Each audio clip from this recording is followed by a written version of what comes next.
सत श्री अकाल, स्वागत है। गौरव शुक्ला मैं हूं तुहाडे नाल। इस बुलेटिन का आगाज करन जा रहे हैं। सब तो पहला वड्डी खबर, करफ्यू दे विच 20 तरीक यानी कि सोमवार तो कोई भी ढिल पंजाब सरकार नहीं देने जा रही। जी हां, वड्डियां गल्लां दे नाल शुरुआत करन जा रहे जो करफ्यू दे ढिल दे नाल जुड़ियां होईयां ने। सरकार दे वल्लों जो डिसीजन लए गए ने उस दे उत्ते सब तो पहला नजर 3 मई तक करफ्यू दे विच कोई ढिल नहीं है। यह मुख मंत्री पंजाब दे वल्लों साफ कर दिता गया है। रमजान दे मौके भी कोई स्पैशल राहत नहीं दी जाएगी। डिप्टी कमिश्नर्स ਨੂੰ सख्ती ਨਾਲ ਕਰਫਿਊ लागू करने के हुक्म दिते ने। प्रशासन जरूरी समान ਦੀਆਂ दुकानां ते भीड़ ना होण देवे, यह भी यकीनी बनाया जाए। यह भी कहा गया है सोशल डिस्टेंसिंग ਨੂੰ यकीनी बनाया जाए। मुख मंत्री ने इसके भी आदेश दिते ने। किसानों ਨੂੰ वाढी ਅਤੇ कणक वेचण ਦੇ ਲਈ मिली रियायत जो पहला मिली सी जारी रहेगी। जिन्हां अनाज मंडियां च कमियां ने उन्हां दा हेल्थ ऑडिट होवेगा। अनाज मंडियां दे विचों कोरोना फ्री खरीद यकीनी बनाउण दे भी हुक्म ने। इंडस्ट्री नूं भी शर्तां सने काम करन दी छूट जारी रहेगी। ते 3 मई नूं सरकार मुड़ स्थिति का जायजा लेगी। 3 मई तो बाद ही अगे दा फैसला लिया जाएगा। 2-3 चीज़ां बहुत क्लीयर ने। कोई भी राहत नहीं, किसी भी तरीके की कोई भी राहत कल तो नहीं मिलन जा रही। चाहे वह एसी कूलर का असीं जिक्र कर रहे सी या कुछ फैक्ट्रियां का जिक्र कर रहे सी कि शायद फैक्ट्रियां जिन्हां दे अंदर ही पूरी लेबर रहिंदी है उन्हां नूं शायद राहत दे दित्ती जावे। जी नहीं, उन्हां नूं कोई राहत नहीं, कोई इंडस्ट्री फिलहाल नहीं चलेगी 3 मई तक। इस दे नाल ही जिहड़ियां जरूरी सेवावां दा पहला जिक्र हो रहा सी, जिवें राशन हो गया, सब्जियां दी सप्लाई होगी, दुध दी सप्लाई होगी, जिहड़ियां बहुत जरूरी सर्विसिज ने जो पहला जारी सी ओही हुण सोमवार तो ही जारी रहणगियां। होर कोई नवीं सर्विस नहीं जोड़ी जा रही ते होर सख्ती दे नाल पालना करवाई जावे। ये भी डीसीज नूं आदेश दिते गए ने।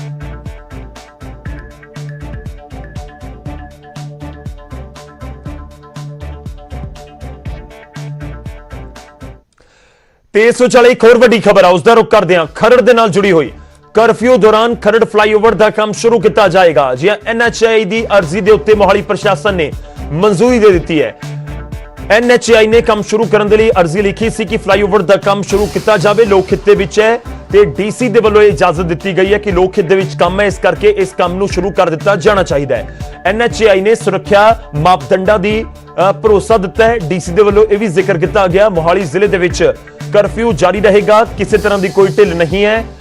खरड़ दे नाल तुहानूं जुड़ी हुई इस समय वड्डी खबर दस रहे हैं क्योंकि एक बड़ा हिस्सा है जो इस समय इस पुल की वजह से प्रभावित है। जो फ्लाईओवर बन रहा है बहुत लंबे समय तो अटकदा आ रहा है तो सितंबर तक का एक बार फिर तो समा दिता गया कि सितंबर तक इस फ्लाईओवर को कंप्लीट कर लिया जाएगा। वड्डी खबर खरड़ फ्लाईओवर के नाल जुड़ी हुई। करफ्यू के दौरान कोई भी पंजाब दे विच किसी तरह की ढिल नहीं है, पर खरड़ फ्लाईओवर के काम नूं एक बार मुड़ तो शुरू किया जाएगा। ये हुक्म दिते गए ने ते तुहानूं दस दईए NHAI दे वल्लों किया गया सी। National highway authority of India दे वल्लों अर्जी लगाई गई सी DC प्रशासन नूं, मोहाली दे प्रशासन नूं कि सानूं इजाजत दित्ती जावे इस समय जिहड़ा पुल दा काम असीं होर अगे वधा सकीए। ते DC दे वल्लों ये हुक्म दे दिते गए ने कि ठीक है तुसीं आके खरड़ दा फ्लाईओवर दा जो काम है उसनूं अगे वधा सकदे हो, उसदे काम नूं रिज्यूम कर सकदे हो। नाल ही DC मोहाली दे वल्लों ये भी जानकारी दित्ती गई कि NHAI ने भरोसा दिता है कि सोशल डिस्टेंसिंग ते जिहड़े होर मापदंड ने उन्हां दा पूरा ध्यान रखा जाएगा ते उस तो बाद ये इजाजत दी गई। हालांकि बहुत सारे सवाल ने क्योंकि बहुत सारा समान जिहड़ा इस समय मोहाली दा या खरड़ दा फ्लाईओवर जो बनाया जा रहा है उस दे विच बाहरों मंगाया जाता है ताकि उन्हां ट्रक्कां नूं भी कोई खास पास दिते जाणगे। बहुत सारे सवाल ने, खैर जिहड़े डिसीजन लए गए ने उस दे विच जरूर इन्हां चीज़ां दा भी ध्यान रखा गया होएगा। वड्डी खबर है क्योंकि इस समय आवाजाही बिल्कुल ठप्प है, बिल्कुल करफ्यू लग्या होया है, बहुत इक्का दुक्का गड्डियां उत्थों निकलदियां ने तां उसनूं ध्यान दे विच रखदे होए कि रिज्यूम कर दिता जावे काम, ये पूरा फैसला लिया गया है।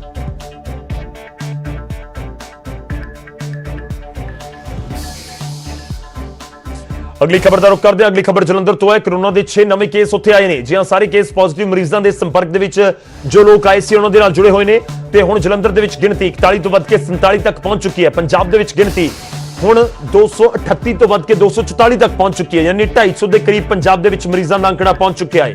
वड्डी खबर इस समय जलंधर तो तुहानूं दस रहे हैं। जलंधर दे विच 6 नवे केस कोरोना पॉजिटिव। इस समय भी तुहानूं दसना जरूरी है कि 6 ਦੇ 6 नवे मामले जो सामने आए ने वो लोगों के संपर्क दे विच आए सी जो पहला कोरोना पॉजिटिव पाए गए ने। ये तुसीं थोड़ी जी राहत कह सकते हो क्योंकि जो पता लग जाए कि कौन किस दे संपर्क दे विच आउण दे नाल पॉजिटिव हो गया तो थोड़ी जी रिलीफ होंदी है। जेकर किसी का पता ही ना लगे कि वो कित्थों इन्फेक्टेड हो गया तो बहुत टेंशन बढ़ जाती है कि इसकी वजह यह है ਕਿ ਬਹੁਤ ਸਾਰੇ ਲੋਕਾਂ ਦੇ ਵਿੱਚ ਹੋ ਸਕਦਾ ਹੈ ਕਿ ਇਨਫੈਕਸ਼ਨ ਹੋਵੇ। ਜਦੋਂ ਕੋਈ ਕਿਸੇ ਦੇ ਸੰਪਰਕ ਦੇ ਵਿੱਚ ਆਉਣ ਦੇ ਨਾਲ ਸਿੱਧੇ ਤੌਰ ਤੇ ਪਤਾ ਲੱਗ ਜਾਏ ਕਿ ਹਾਂ ਇਸ ਦੇ ਸੰਪਰਕ ਦੇ ਵਿੱਚ ਆਉਣ ਦੇ ਨਾਲ ਉਹਨਾਂ ਦੀ ਰਿਪੋਰਟ ਪੋਜ਼ਿਟਿਵ ਆਈ ਹੈ ਤਾਂ ਥੋੜੀ ਰਾਹਤ ਹੈਲਥ ਡਿਪਾਰਟਮੈਂਟ ਦੇ ਲਈ ਜ਼ਰੂਰ ਹੁੰਦੀ ਹੈ। ਜਲੰਧਰ ਤੋਂ 6 ਨਵੇਂ ਮਾਮਲੇ ਇਸ ਸਮੇਂ ਰਿਪੋਰਟ ਕੀਤੇ ਗਏ ਨੇ ਤੇ ਸਿਰਫ ਜਲੰਧਰ ਦੇ ਵਿੱਚ ਗਿਣਤੀ 50 ਦੇ ਨੇੜੇ ਪਹੁੰਚ ਚੁੱਕੀ ਹੈ। 41 ਤੋਂ ਵੱਧ ਕੇ ਇਸ ਸਮੇਂ 47 ਮਰੀਜ਼ਾਂ ਦੀ ਗਿਣਤੀ ਹੋ ਚੁੱਕੀ ਹੈ ਜਲੰਧਰ ਦੇ ਵਿੱਚ ਤੇ ਪੂਰੇ ਪੰਜਾਬ ਦਾ ਅਸੀਂ ਜ਼ਿਕਰ ਕਰੀਏ 244 ਮਾਮਲੇ ਇਸ ਸਮੇਂ ਹੁਣ ਤੱਕ ਸਾਹਮਣੇ ਆ ਚੁੱਕੇ ਨੇ।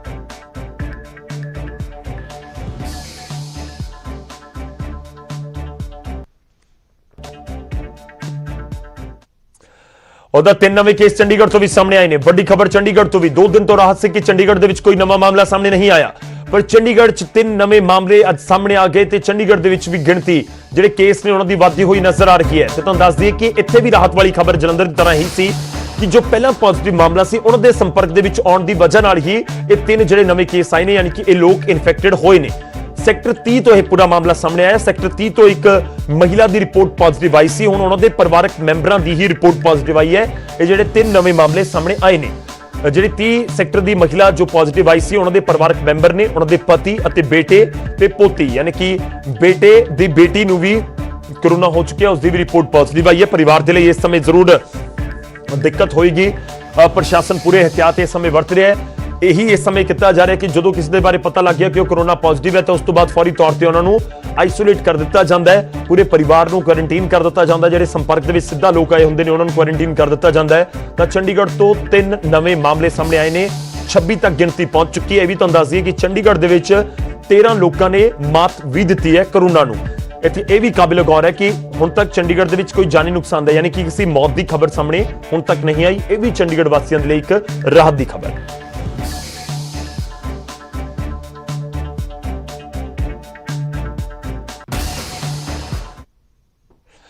ਅਗਲੀ ਖਬਰ ਪੰਜਾਬ ਪੁਲਿਸ ਦੇ ਨਾਲ ਜੁੜੀ ਹੋਈ। ਏਸੀਪੀ ਦੀ ਮੌਤ ਤੋਂ ਬਾਅਦ ਪੰਜਾਬ ਪੁਲਿਸ ਦਾ ਵੱਡਾ ਫੈਸਲਾ ਸਾਹਮਣੇ ਆਇਆ। ਕੋਰੋਨਾ ਨੂੰ ਲੈ ਕੇ ਪੰਜਾਬ ਪੁਲਿਸ ਨੇ ਇਹਤਿਆਤਨ ਬਜ਼ੁਰਗ ਮੁਲਾਜ਼ਮਾਂ ਦੀ ਤੈਨਾਤੀ ਨੂੰ ਹਟਾਉਣ ਦਾ ਫੈਸਲਾ ਲਿਆ, ਯਾਨੀ ਕਿ ਫਰੰਟ ਲਾਈਨਰਸ ਦੇ ਉੱਤੇ ਹੁਣ 55 ਸਾਲ ਤੋਂ ਵੱਧ ਦੇ ਪੁਲਿਸ ਮੁਲਾਜ਼ਮ ਤੁਹਾਨੂੰ ਨਜ਼ਰ ਨਹੀਂ ਆਣਗੇ। ਜੋ ਫਰੰਟ ਲਾਈਨ ਨੇ, ਮਤਲਬ ਜੋ ਸਿੱਧਾ ਲੋਕਾਂ ਦੇ ਸੰਪਰਕ ਦੇ ਵਿੱਚ ਆ ਰਹੇ ਨੇ, ਜੋ ਡਿਸੀਜਨ ਲੈ ਰਹੇ ਨੇ ਜਾਂ ਕਿਤੇ ਜਾਂਦੇ ਨੇ, ਉਹਨਾਂ ਦੇ ਵਿੱਚ ਹੁਣ ਨਹੀਂ ਹੋਏਗਾ। 55 ਸਾਲ ਤੋਂ ਵੱਧ ਉਮਰ ਵਰਗ ਦੇ ਮੁਲਾਜ਼ਮਾਂ ਦੇ ਲਈ ਇਹ ਫੈਸਲਾ ਲਿਆ ਗਿਆ। ਫਰੰਟ ਲਾਈਨ ਤੇ ਉਹਨਾਂ ਦੀ ਡਿਊਟੀ ਨਹੀਂ ਲੱਗੇਗੀ। ਡੀਜੀਪੀ ਦੇ ਵੱਲੋਂ ਸਾਫ਼ ਕੀਤਾ ਗਿਆ। ਸਰਕਾਰ ਤੋਂ ਨਾਲ ਹੀ ਪੰਜਾਬ ਪੁਲਿਸ ਦੇ ਵੱਲੋਂ ਸਰਕਾਰ ਤੋਂ ਮੁਲਾਜ਼ਮਾਂ ਦੇ ਲਈ, ਪੰਜਾਬ ਪੁਲਿਸ ਦੇ ਮੁਲਾਜ਼ਮਾਂ ਦੇ ਲਈ 4050 ਪੀਪੀ ਕਿੱਟਾਂ, 18000 N95 ਮਾਸਕ ਦੀ ਵੀ ਮੰਗ ਕੀਤੀ ਗਈ ਹੈ। ਤੇ ਨਾਲ ਹੀ ਦੂਜੇ ਪਾਸੇ ਕਿਉਂਕਿ ਡਿਊਟੀ ਬਹੁਤ ਲੰਬੀ ਹੋ ਰਹੀ ਸੀ, ਇਸ ਕਰਕੇ ਵੀ ਫੈਸਲਾ ਲਿਆ ਗਿਆ ਹੈ ਕਿ ਮੁਲਾਜ਼ਮਾਂ ਦੇ ਲਈ ਰੈਸਟ ਜਾਂ ਫਿਰ ਜੋ ਵੀਕਲੀ ਆਫ ਹੁੰਦਾ ਹੈ, ਛੁੱਟੀ ਹੁੰਦੀ ਹੈ, ਉਹ ਵੀ ਦਿੱਤੀ ਜਾਵੇ ਤਾਂ ਕਿ ਜਿਹੜਾ ਇੱਕ ਬਰਡਨ ਹੈ ਇਸ ਸਮੇਂ ਉਸ ਨੂੰ ਵੀ ਥੋੜਾ ਘੱਟ ਕੀਤਾ ਜਾ ਸਕੇ। ਕੋਰੋਨਾ ਦੇ ਖਿਲਾਫ ਲੜਾਈ ਦੇ ਵਿੱਚ ਫਰੰਟ ਲਾਈਨ ਤੇ ਪੁਲਿਸ ਮੁਲਾਜ਼ਮ ਨੇ, ਪੁਲਿਸ ਫੋਰਸ ਹੈ, ਲੋਕਾਂ ਦੇ ਨਾਲ ਸਿੱਧਾ ਸੰਪਰਕ ਦੇ ਵਿੱਚ ਆਉਂਦੀ ਹੈ ਤਾਂ ਖਤਰਾ ਲਾਜ਼ਮੀ ਤੌਰ ਤੇ ਉਹਨਾਂ ਦੇ ਲਈ ਬਹੁਤ ਜ਼ਿਆਦਾ ਹੈ। ਕੋਰੋਨਾ ਨੂੰ ਲੈ ਕੇ ਇਹ ਡਿਸੀਜਨ ਲਿਆ ਗਿਆ ਕਿ 55 ਸਾਲ ਤੋਂ ਜ਼ਿਆਦਾ ਦਾ ਕੋਈ ਵੀ ਪੁਲਿਸ ਮੁਲਾਜ਼ਮ ਹੁਣ ਤੁਹਾਨੂੰ ਫਰੰਟ ਲਾਈਨ ਤੇ ਮੌਜੂਦ ਨਜ਼ਰ ਨਹੀਂ ਆਏਗਾ।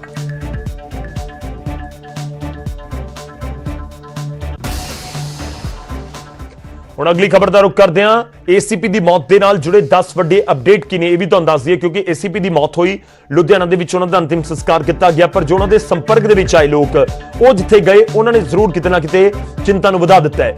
ਏਸੀਪੀ ਦੀ ਮੌਤ ਤੋਂ ਬਾਅਦ ਲੁਧਿਆਣਾ ਦੇ ਡੀਸੀ ਖੁਦ ਨੂੰ ਕੁਆਰੰਟਾਈਨ ਕਰ ਚੁੱਕੇ ਨੇ। ਉਹਨੂੰ ਲੱਗਿਆ ਕਿ ਸ਼ਾਇਦ ਮੈਂ ਏਸੀਪੀ ਦੇ ਸੰਪਰਕ ਦੇ ਵਿੱਚ ਆਇਆ ਤਾਂ ਉਸ ਤੋਂ ਬਾਅਦ ਉਹਨਾਂ ਨੇ ਖੁਦ ਨੂੰ ਕੁਆਰੰਟਾਈਨ ਕਰ ਲਿਆ। ਬਹੁਤ ਵਧੀਆ ਫੈਸਲਾ ਉਹਨਾਂ ਦਾ ਕਹਿ ਸਕਦੇ ਹੋ ਤੁਸੀਂ।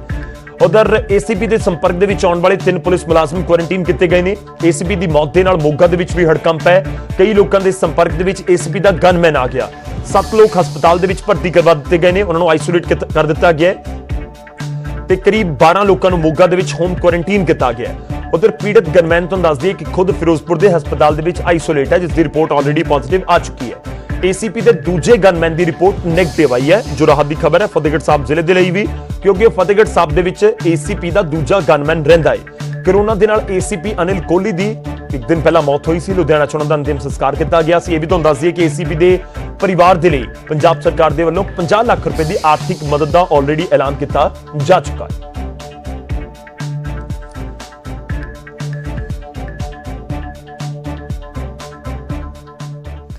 ਨਵਜੋਤ ਸਿੰਘ ਸਿੱਧੂ ਦਾ ਵੀ ਜ਼ਿਕਰ ਕਰ ਲੈਂਦੇ ਆ, ਜੋ ਬਾਹਰ ਆ ਰਹੇ ਨੇ, ਲੋਕਾਂ ਦੀ ਮਦਦ ਕਰ ਰਹੇ ਨੇ, ਪਰ ਬਿਨਾਂ ਮਾਸਕ ਤੋਂ, ਕਾਨੂੰਨ ਦੀਆਂ ਤਾਂ ਜਿਉਣਾ ਕੇ ਸੋਸ਼ਲ ਡਿਸਟੈਂਸਿੰਗ ਦਾ ਖਿਆਲ ਬਿਨਾਂ ਰੱਖੇ। ਮਨਮਾਨੀ ਕਰਨ ਵਾਲੇ ਨਵਜੋਤ ਸਿੰਘ ਸਿੱਧੂ ਦੀਆਂ ਮੁਸ਼ਕਲਾਂ ਵੱਧ ਸਕਦੀਆਂ ਨੇ। ਮੁੱਖ ਮੰਤਰੀ ਦਫ਼ਤਰ ਨੇ ਅੰਮ੍ਰਿਤਸਰ ਡੀਸੀ ਨੂੰ ਨੋਟਿਸ ਭੇਜ ਦਿੱਤਾ ਹੈ। ਤੇ ਕਿਹਾ ਗਿਆ ਕਿ ਢੁਕਵੀਂ ਕਾਰਵਾਈ ਕੀਤੀ ਜਾਵੇ ਨਵਜੋਤ ਸਿੰਘ ਸਿੱਧੂ ਦੇ ਖਿਲਾਫ ਜੋ ਕਾਨੂੰਨ ਦੀ ਉਲੰਘਣਾ ਕਰ ਰਹੇ ਨੇ।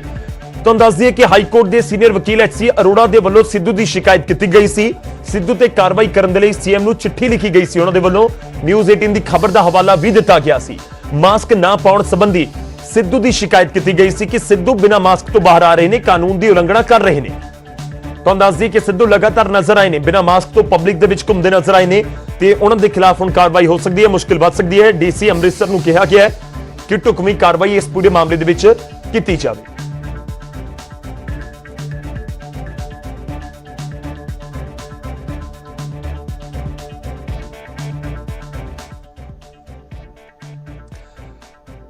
ਤਾਂ ਉਹ ਵੀ ਤਿੰਨ ਤਸਵੀਰਾਂ ਤੁਹਾਨੂੰ ਦਿਖਾਉਂਦੇ ਆ। 16, 17 ਤੇ 18 ਅਪ੍ਰੈਲ ਨੂੰ ਨਵਜੋਤ ਸਿੰਘ ਸਿੱਧੂ ਘਰ ਤੋਂ ਬਾਹਰ ਨਿਕਲੇ ਨੇ। ਐਤਵਾਰ ਨੂੰ ਹਾਲਾਂਕਿ ਉਹ ਬਾਹਰ ਨਹੀਂ ਆਏ, ਜੋ ਸਾਡੇ ਕੋਲ ਖਬਰ ਹੈ।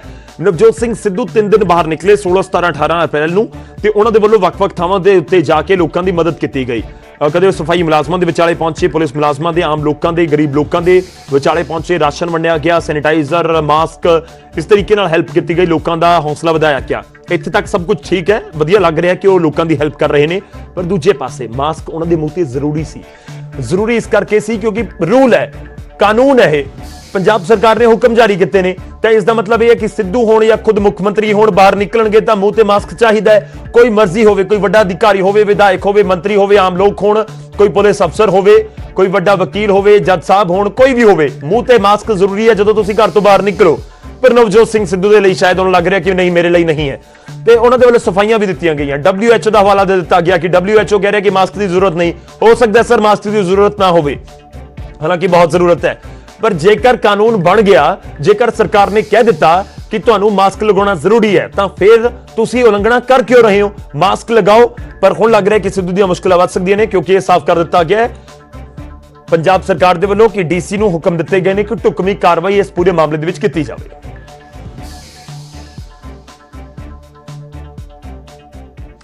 ਅਗਲੀ ਖਬਰ ਦਾ ਰੁਖ ਕਰਦੇ ਹਾਂ ਤੇ ਹੁਣ ਗੱਲ ਹੋਵੇਗੀ ਜੈਕਾਰੇ ਜੈ ਘੋਸ਼ ਦਿਵਸ ਦੀ। ਜੀ ਹਾਂ, ਜੋ ਪੰਜਾਬ ਕਾਂਗਰਸ ਨੇ ਐਲਾਨ ਕੀਤਾ, ਪੰਜਾਬ ਕਾਂਗਰਸ ਦੇ ਜੈਕਾਰਾ ਜੈ ਘੋਸ਼ ਦਿਵਸ ਤੇ ਹੁਣ ਸਿਆਸਤ ਭਖਦੀ ਹੋਈ ਨਜ਼ਰ ਆ ਰਹੀ ਹੈ। ਆਮ ਆਦਮੀ ਪਾਰਟੀ ਨੇ ਸਵਾਲ ਚੁੱਕੇ ਨੇ, ਸਿਆਸਤ ਛੱਡ ਕੇ ਪ੍ਰੈਕਟੀਕਲ ਕੰਮ ਕਰਨ ਸਰਕਾਰ। ਇਹ ਅਮਨ ਅਰੋੜਾ ਵਿਧਾਇਕ ਨੇ, ਸੀਨੀਅਰ ਆਗੂ ਨੇ ਆਮ ਆਦਮੀ ਪਾਰਟੀ ਦੇ, ਉਹਨਾਂ ਦੇ ਵੱਲੋਂ ਕਿਹਾ ਗਿਆ। ਉਹਨਾਂ ਨੇ ਕਿਹਾ ਕਿ ਵੈਂਟੀਲੇਟਰ, ਪੀਪੀ ਕਿੱਟਾਂ ਦੇ ਵੱਲ ਧਿਆਨ ਦੇਵੇ ਸਰਕਾਰ, ਕਿਸਾਨਾਂ ਤੇ ਸਨਅਤਕਾਰਾਂ ਦੀਆਂ ਮੁਸ਼ਕਲਾਂ ਦਾ ਹੱਲ ਕਰੇ ਸਰਕਾਰ।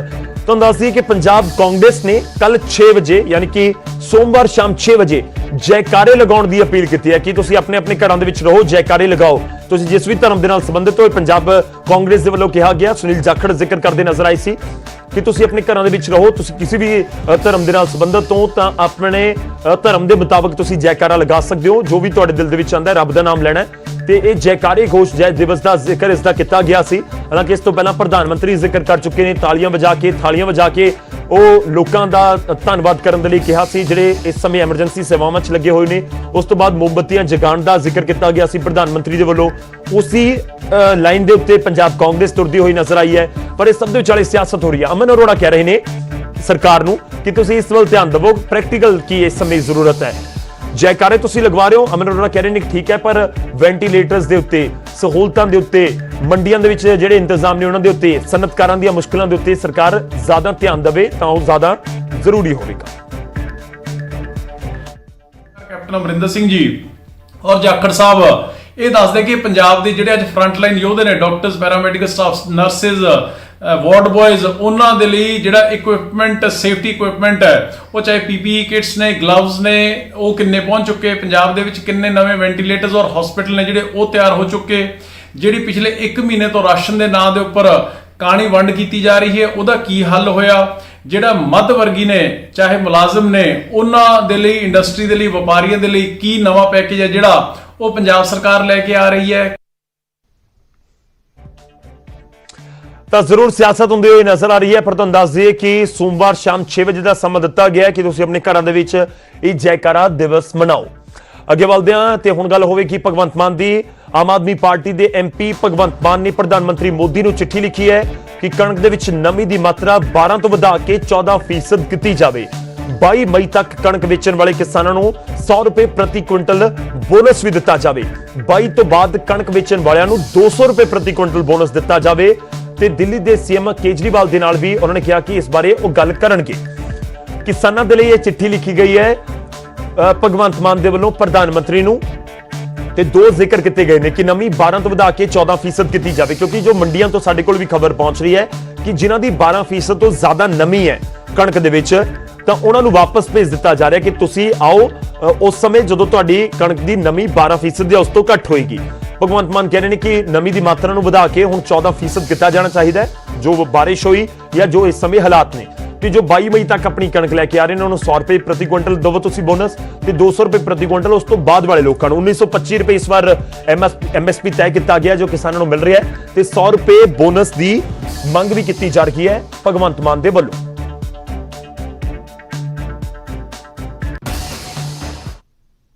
ਦਿੱਲੀ ਸਰਕਾਰ ਜਿਹੜੀ ਹੈ ਉਹ ਸਵਾਮੀਨਾਥਨ ਤੇ MSP ਦੇ ਵਿੱਚ ਜਿਹੜਾ ਗੈਪ ਹੈ ਉਹਨਾਂ ਉਹ ਜਿਹੜਾ ਬੋਨਸ ਦਿੰਦੇ ਨੇ, ਯਾਨੀ ਕਿ ਆਪ ਤਾਂ ਸਵਾਮੀਨਾਥਨ ਲਾਗੂ ਨਹੀਂ ਕਰ ਸਕਦੇ ਪਰ ਉਹਦੇ ਬਰਾਬਰ ਦਾ ਅਸੀਂ ਬੋਨਸ ਤਾਂ ਦੇ ਸਕਦੇ ਹਾਂ। ਸੋ ਜਿਸ ਤਰ੍ਹਾਂ 2616 ਰੁਪਏ ਵਿਕ ਰਹੀ ਹੈ ਹੁਣ ਉੱਥੇ ਕਣਕ ਜਿਹੜੀ ਹੈ, ਇੱਥੇ 1840 ਰੁਪਏ ਜਿਹੜਾ ਵਿਚਲਾ ਗੈਪ ਹੈ MSP ਦਾ ਤੇ ਸਵਾਮੀਨਾਥਨ ਦੀਆਂ ਰਿਪੋਰਟਾਂ ਦੇ ਸ਼ਰਤ ਜਿਹੜੀਆਂ ਲਾਗੂ ਜੇ ਹੋ ਜਾਂਦੀਆਂ ਉਹਦੇ ਗਾਈਡਲਾਈਨ ਮੁਤਾਬਕ, ਤਾਂ ਉਹ ਅਸੀਂ ਜੇ ਉਹ ਦੇ ਸਕਦੇ ਹਾਂ ਤਾਂ ਵੀ ਤੁਹਾਡਾ ਜਿਹੜਾ ਲਾਗੂ ਕਰ ਸਕਦੇ ਅਸੀਂ ਕਿ ਜਿਹੜਾ ਮੋਇਸਚਰ ਹੈ ਉਹਨੂੰ 12 ਤੋਂ ਵਧਾ ਕੇ 14 ਜਾਂ 13.5 ਤੱਕ ਕਰਕੇ ਸਾਡਾ ਤਾਂ ਮੈਂ ਤਾਂ ਇਹ ਵੀ ਕਿਹਾ ਕਿ ਸਾਡੀ 30% ਦੀ ਬਜਾਏ 50% ਤਨਖਾਹ ਕੱਟ ਲਓ, ਪਰ ਘੱਟੋ ਘੱਟ ਸਾਡਾ MP ਲੈਡ ਜਿਹੜਾ ਉਹ ਤਾਂ ਸੰਗਰੂਰ ਤੇ ਬਰਨਾਲੇ ਦੇ ਲੋਕਾਂ ਦਾ ਪੈਸਾ ਹੈ, ਉਹ ਡਿਵੈਲਪਮੈਂਟ ਦਾ ਪੈਸਾ ਹੈ। ਤੁਸੀਂ ਸਾਡੇ ਤੇ ਗਾਈਡਲਾਈਨ ਦੇ ਦਿਓ, ਸਾਨੂੰ ਸ਼ਰਤਾਂ ਲਾ ਦਿਓ ਕਿ ਇਹ ਪੈਸਾ 2 ਸਾਲ ਲਈ ਸਿਰਫ ਤੇ ਸਿਰਫ ਕਰੋਨਾ ਨਾਲ related PPE, ventilator, oxygen cylinder ਜਾਂ N95 ਮਾਸਕ ਖਰੀਦਣ ਲਈ ਹੀ ਵਰਤਿਆ ਜਾਵੇਗਾ। ਅਸੀਂ ਲੋਕਲ ਵਰਤ ਲਾਂਗੇ ਇੱਥੇ। ਹੁਣ ਸਾਨੂੰ ਫੇਰ ਭਿਖਾਰੀ ਬਣਾਤਾ, ਉੱਥੇ ਜਾਇਆ ਕਰਾਂਗੇ ਵੀ ਆਹ ਦਿਓ ਜੀ, ਫਿਰ ਉਹ ਉੱਥੋਂ ਬੰਦੇ ਭੇਜਿਆ ਕਰਨਗੇ, ਫਿਰ ਸਰਵੇ ਹੋਇਆ ਕਰੂ, ਰਿਵਿਊ ਹੋਇਆ ਕਰੂ, ਪਤਾ ਨਹੀਂ ਕਿੰਨਾ ਕੁ ਲੰਬਾ ਪ੍ਰੋਸੈਸ ਚੱਲੂਗਾ। ਜੇ ਇੱਥੇ ਹੁੰਦੇ ਤਾਂ ਮੈਂ ਇਮੀਡੀਏਟਲੀ ਚੈੱਕ ਕੱਟ ਕੇ ਮੈਂ ਜਿਹੜਾ ਉਹ ਦੇ ਸਕਦਾ ਸੀਗਾ ਕਿਸੇ ਵੀ ਹਸਪੀਟਲ ਨੂੰ, ਜਾਂ ਕਿਤੇ ਵੈਂਟੀਲੇਟਰ ਚਾਹੀਦਾ ਜਾਂ ਕੁਝ ਹੋਰ।